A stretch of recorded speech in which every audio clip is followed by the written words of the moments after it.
В республике подведены итоги пожароопасного сезона уходящего года. Согласно данным, 55% от всей территории лесных пожаров в стране произошли в Якутии. Каковы основные факторы возникновения пожара в лесах и каких масштабов нанесла урон огненная стихия Якутии, разбирал Виталий Абрамов. Уходящий год стал не самым спокойным для огнеборцев республики. За весь пожароопасный период в лесах Якутии зарегистрировано 390 пожаров, из которых 107 крупные.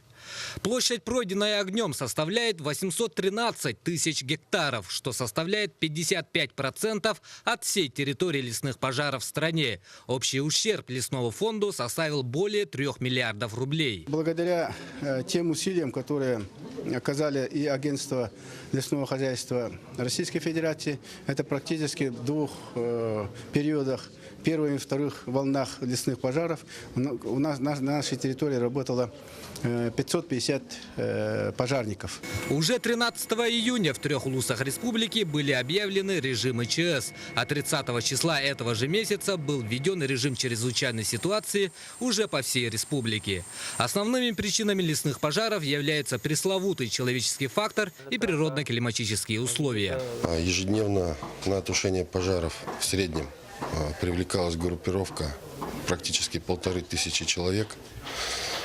Привлекались дополнительные силы резерва центральной авиационной базы Рослесхоза. В 2013 году неконтролируемые палы сухой травы и сельскохозяйственные выжигания привели к чрезвычайным ситуациям. Поэтому ужесточение контроля при проведении такого вида работ является одной из первоочередных мер профилактики следующего пожароопасного сезона. Принимаются все меры для того, чтобы в этом году подготовиться более организованно, так скажем, оперативно провести,